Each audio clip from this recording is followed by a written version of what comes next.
ஒரு அழகான கிராமத்துல பழங்கள் எல்லாம் விவசாயம் செஞ்சுட்டு இருக்காங்க. அங்க மாம்பழம், ஆப்பிள், ஆரஞ்சு எல்லா பழங்களும் நல்லா விவசாயம் செஞ்சுட்டு இருந்தாங்க. அம்மா நம்ம வயலுக்கு போயிட்டு நம்ம விவசாய வேலையெல்லாம் பார்த்துட்டு வரேன். அங்க பப்பாளி பழம் நட போறேன். அந்த விவசாய வேலையெல்லாம் பார்த்துட்டு வரேன். நீங்க 2 பேரும் பத்திரமா வீட்டிலேயே இருங்க. சரியா சாரா? தன் நிலத்தில் சோனாக்குருவி விவசாய வேலைகளும் செய்து கொண்டிருந்தது. குமாரி காகம் அருகிலேயே நின்று கொண்டு இந்த குருவி என்னதான் செய்கிறது என்று பார்த்து கொண்டே இருந்தது. ஏ குருவி, இது என்னோட எல்லை. இந்த எல்லையில நீ வந்துடாத, சரியா? சோனாக்குருவி பள்ளங்களை தோண்டி அங்கு விதைகளை நட்டு வைத்து கொண்டிருந்தது. அதை குமாரி காகம் பார்த்து கொண்டே இருந்தது. நமது வயலிலும் நம் தர்பூசணி விதைக்கலாம் என்று குமாரி காகம் எண்ணிக் கொண்டிருந்தது. சோனாக்குருவி அருகில் இருந்த ஓடைக்கு சென்று தண்ணீர் எடுத்துட்டு வந்து பப்பாளி செடிக்கு ஊற்றலாம் என்று சென்றது. குமாரி காகம் தோட்டத்தில் மட்டும் கிணறு உள்ளது. தன் தோட்டத்தில் கிணறு இல்லாததால் குருவி பக்கத்தில் இருந்த ஓடைக்கு சென்று தண்ணீர் எடுத்துக்கொண்டு தன் தோட்டத்துக்கு புறப்பட்டது.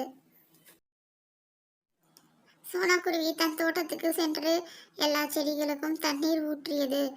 அடுத்த நாளே அதில் பப்பாளி செடிகள் சின்னதாக வர தொடங்கியது. சோனாக்குருவி மிகவும் மகிழ்ச்சியாக இருந்தது. இந்த பப்பாளிகளை விற்று நாம் நிறைய காசு சம்பாதிக்கலாம் என்று எண்ணிக்கொண்டிருந்தது. காலு, சோனாக்குருவி அதன் தோட்டத்தில் பப்பாளி விதைத்துள்ளது. நாமளும் தர்பூசணி விதைத்து நல்ல லாபமும் ஈட்டலாம் என்று குமாரிகாகம் காலுவிடம் சொல்லிக் கொண்டிருந்தது. அப்படியா குமாரி, நாம் நம் தோட்டத்தில் தர்பூசணி விதைத்து நாம் நல்ல விளைச்சலை எடுக்கலாம். சோனாக்குருவியை வெற்றி அடைய செய்யக்கூடாது. காலு, நம்ம தர்பூசணி விதைக்கிற வேலையை பார்க்கலாம்.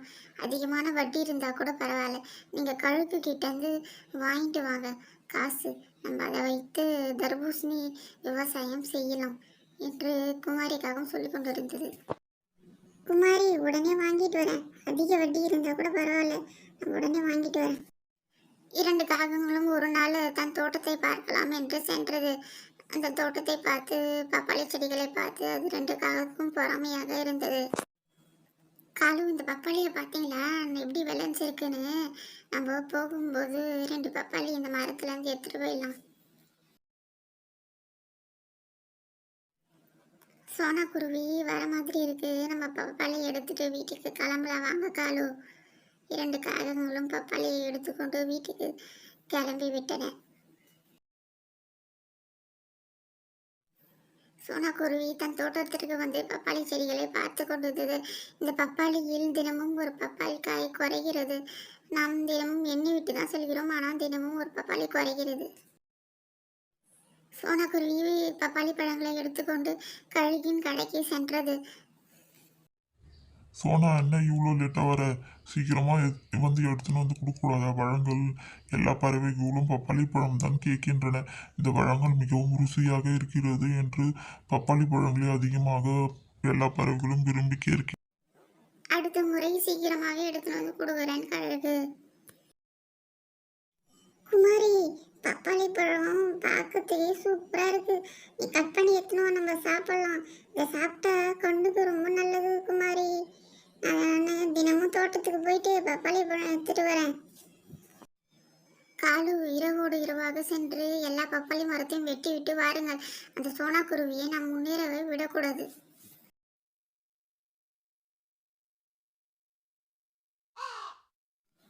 காலுகாகம் இரவில் கோடாரியுடன் சென்று பப்பாளி மரங்களை வெட்டி விடலாம் என்று கூறப்பட்டது.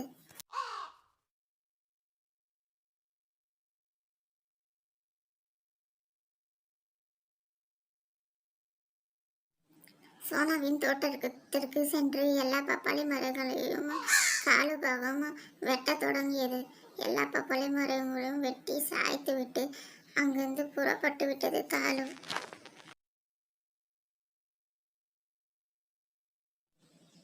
மறுநாள் சோனாக்குருவி தன் தோட்டத்திற்கு வந்தது.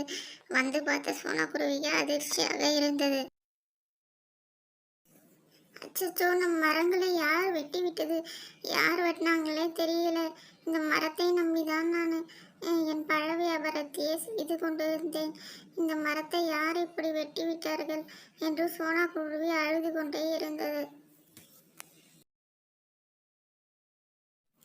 சோனா குருவி ஒரு காட்டில் அமர்ந்து அழுது கொண்டே இருந்தது. அப்போது ஆந்தை பாட்டி வந்து, மகளே ஏன் அழுவுற? உனக்காக நான் மந்திர விதைகள் எடுத்துன்னு வந்திருக்கேன். அந்த விதைகளை நீ போடு. நீ கவலைப்படாத. அது இந்த செடிகள் நல்லா முளைக்கும். நீ எனக்கு ஒரு தடவை உதவி பண்ணல, அதுக்கு பதிலாக நான் உனக்கு இது செய்யறேன். ஆந்தை பாட்டி கொடுத்த மந்திர விதைகளை சோனா குருவி தன் தோட்டத்தில் விதைத்தது. அந்த விதைகள் நல்லா மறுநாளே மரமாக மாறியது. சோனா குருவி மிகவும் மகிழ்ச்சியாக இருந்தது.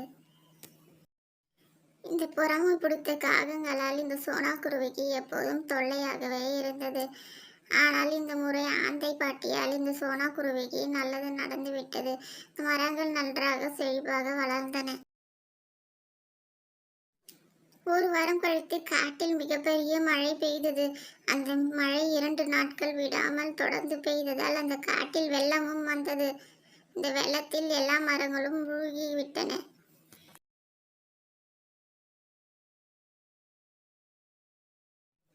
அம்மா, மிகப்பெரிய மழை வருகிறது.